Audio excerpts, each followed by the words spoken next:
বিসমিল্লাহির রহমানির রহিম। আসসালামু আলাইকুম viewers, welcome to my channel Samia's রেসিপিতে। আশা করি সবাই ভালো আছেন। আমি আজকে বিরিয়ানি লাভারদের জন্য একটা রাঁধুনি রেডি মিক্স বিরিয়ানির মশলা দিয়ে বিরিয়ানি রেসিপি করে দেখাবো। এই রেসিপিটা দেখতে যেমন সুন্দর হয়েছে, মাশাআল্লাহ খেতে তেমনি অসাধারণ। তা আশা করছি আপনাদের ভালো লাগবে। যাদের কাছে আমার রেসিপিটা ভালো লাগবে পেজ ফলো করে পাশে থাকবেন। ভিডিও ভালো লাগলে ফ্রেন্ডস ফ্যামিলির সাথে বেশি বেশি করে শেয়ার করে অন্যকে দেখার সুযোগ করে দিবেন।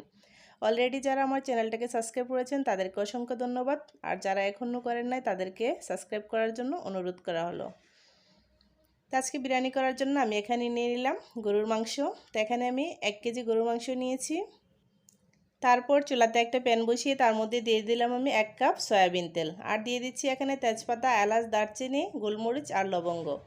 এখন মশলাটাকে একটু আমি তেলের সাথে ভালো করে ভেজে নেব। তারপর দিয়ে দিচ্ছি 1 কাপ পেঁয়াজ কুচি। পেঁয়াজটাকে তেলের সাথে ভালো করে ভেজে নিয়ে আমি অন্যান্য মশলা অ্যাড করে নিব। এখন দিয়ে দিচ্ছি আমি 1 চামচ রসুন বাটা। রসুনটাকে একটু নেড়েচেড়ে ভেজে নেব। আর দিয়ে দিচ্ছি 1 টেবিল চামচ আদা বাটা। এখন সবগুলো মশলাকে আমি ভালো করে মিশিয়ে নেব। আর দিয়ে দিচ্ছি এখানে মরিচ, স্বাদমতো লবণ, জিরা, আর দিয়ে দিচ্ছি আমি সামান্য গরম মশলা। এখন আমি মশলাটাকে একটু ভালো করে কষিয়ে নেব। এখন মশলাটা ভালো করে কষানো হয়ে গিয়েছে। এখন আমি দিয়ে দিচ্ছি এখানে বিরিয়ানির মশলাটা। আজকে এখানে বাটাবাটির ঝামেলা ছাড়াই শুধু রাঁধুনি বিরিয়ানির মশলা দিয়ে আমি আজকে এই রেসিপিটা করে দেখাবো। তো এই রেসিপিটা খেতে খুবই সুস্বাদু। আর দিয়ে দিচ্ছি এখানে আমি 2 টেবিল চামচ টক দই। টক দইটাকে ভালো করে আমি ফেটিয়ে নিয়েছি। তো এখন আমি আবারও আর কিছুক্ষণ ভালো করে কষিয়ে নেব। তো এখন খুব সুন্দরভাবে কষানো হয়ে গিয়েছে। তো এখন আমি দিয়ে দেব এখানে গরুর মাংস। তো গরুর মাংসটাকে আমি ছোট ছোট সাইজ করে কেটে নিয়েছি। এখন মাংসটাকে আমি ভালো করে রান্না করে নেব। তো চুলার আঁচটা মিডিয়ামে রেখে আমি ঢাকনা দিয়ে ঢেকে এটাকে রান্না করে নেব। আর দিয়ে দিচ্ছি আমি এখানে 4টা কাঁচামরিচ। তো আজকের বিরিয়ানিতে আমি আলু অ্যাড করে নেব। তো মাংসটা কষানো হয়ে গেলে আমি ভেজে রাখা আলুগুলো দিয়ে দেব।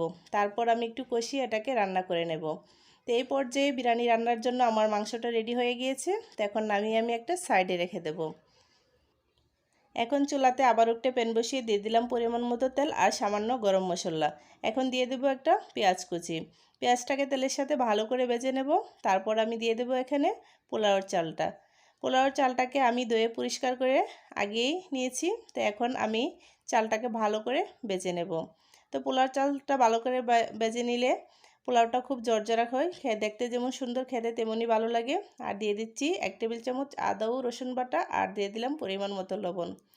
তো এখন চালটা ভাজা হয়ে গিয়েছে, দিয়ে দিলাম আমি এখানে ফুটন্ত গরম পানি। এখানে পানির পরিমাণটা হবে চালের দ্বিগুণ।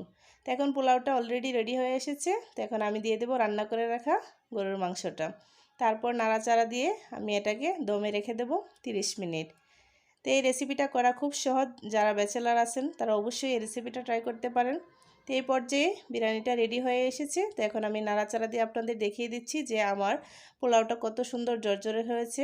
তো দেখতে মাশাআল্লাহ খুব সুন্দর হয়েছে, একটার সাথে একটা লেগে যায়নি। তো আমি আপনাদের সার্ভ করে দেখাচ্ছি যে মাশাআল্লাহ আমার এই বিরিয়ানি রেসিপিটা অল্প সময় এবং অল্প উপকরণে কত সুন্দরভাবে আমি তৈরি করেছি। তো আপনারা অবশ্যই এরকম একটা রেসিপি বাসায় ট্রাই করবেন, আর অবশ্যই কমেন্টে জানাবেন যে এই রেসিপিটা খেতে কেমন হয়েছে।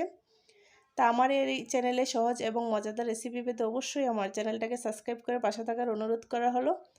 আশা করছি আবার দেখা হবে অন্য কোনো ভিডিওতে। সেই পর্যন্ত সবাই ভালো থাকবেন। আবারও সবাইকে ধন্যবাদ ভিডিও দেখার জন্য। আল্লাহ হাফেজ।